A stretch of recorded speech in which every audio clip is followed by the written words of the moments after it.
आज से हमारे अलौकिक उत्सव का पर्व आरंभ हो गया।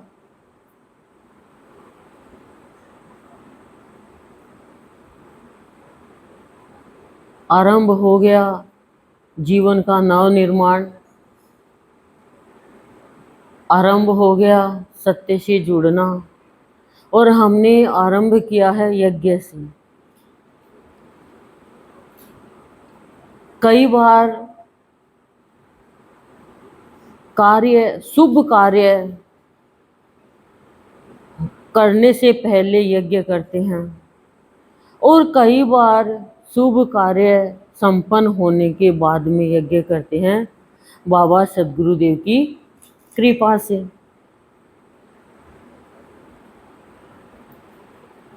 तो हमने शुभ कार्य आरंभ करने से पहले यज्ञ किया है और ऐसा अनुभव हुआ कि आरंभ में भी यज्ञ होना चाहिए और संपन्न होने के बाद भी यज्ञ होना चाहिए। क्यों? ऐसा क्या है यज्ञ की विशेषता? क्या महत्व है यज्ञ का?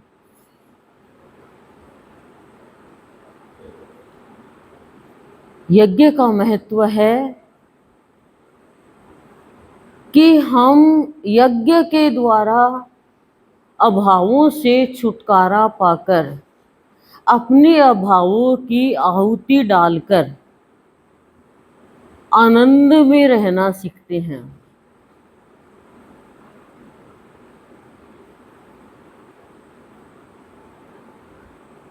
इतना बड़ा महत्व है यज्ञ का। नहीं तो यज्ञ तामसिक वृत्ति वाले करते ही नहीं है। और शुभ कार्य आरंभ होने से पहले संपन्न होने के बाद में क्यों रोज यज्ञ होना चाहिए। यज्ञ का शुरू हो गई यज्ञ कथा भाव योगी बाबा की कृपा से। अभावों का 100% छुटकारा मिलता है।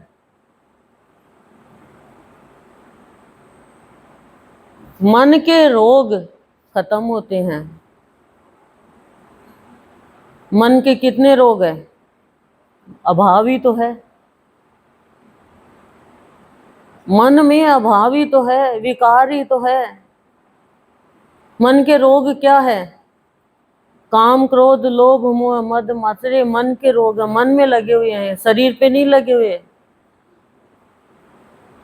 हम कभी नहीं कहते मेरे शरीर में क्रोध भरा हुआ है। हम कहते हैं कि मन में क्रोध भरा हुआ है, मन में ईर्ष्या भरी हुई है, मन में ही विचार खराब होते हैं।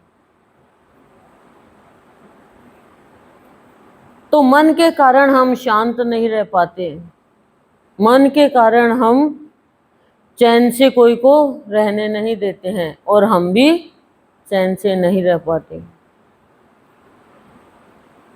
इसलिए यज्ञ के द्वारा मन के रोग दूर होते हैं। और यहाँ पे जो यज्ञ करता है भावियोगी संत की कृपा से, उसमें कोई भी भेंट नहीं चढ़वाई जाती है। तो क्या होता है? यहाँ तो गुरुदेव से ही भेंट हो जाती है। इस यज्ञ में तो साक्षात प्रत्यक्ष।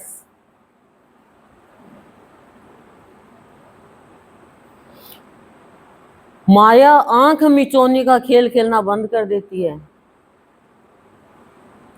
जो भावयोगी संत और बाबा का यज्ञ भावपूर्ण करता है, तो भाव से करता है, श्रद्धा से करता है। नहीं तो ये माया है, ये जग ठगनी है,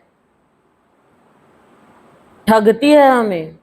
पूरे जग को ठग रही है, हमें भी ठगती है। जग में ही हम हैं। ये माया हमें जगने नहीं देती है। माया का क्या अभिनय होता है? कोई मर गया, उसको देखेंगे, अरे मर गया, ये तो बहुत अनहोनी हो गई, गलत हो गया, ये तो मरना नहीं चाहिए।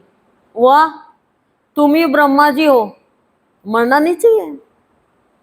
आया वो तो मरेगा, आया वो तो जाएगा। पर अर्थी देख के प्राणी अपने जीवन के अर्थ को नहीं समझता है। मेरी दादी मर गई, मेरी सास मर गई, मेरा ये मर गया, मेरा वो मर गया, मेरा परिवार में मर गया, ये प्राणी रोएगा, बैठेगा, सारा कार्य करेगा, पर दिमाग में ये बात नहीं आती कि एक दिन मेरे को जाना है।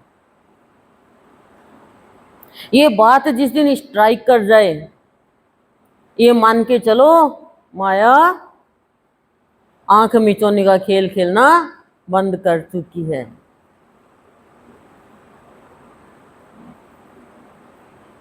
किसी का बुढ़ापा देख के ये नहीं देखते कि एक दिन मुझे भी बुढ़ापा आएगा, उसकी हंसी उड़ाना, उसकी मजबूरी का फायदा उठाना। बुढ़ापे का क्या पहचान है? बाल सफेद होना, कान से कम सुनना, दांत गिर जाना, आंखों से कम दिखना। लेकिन आजकल तो जवानी में ये सब हो रहा है।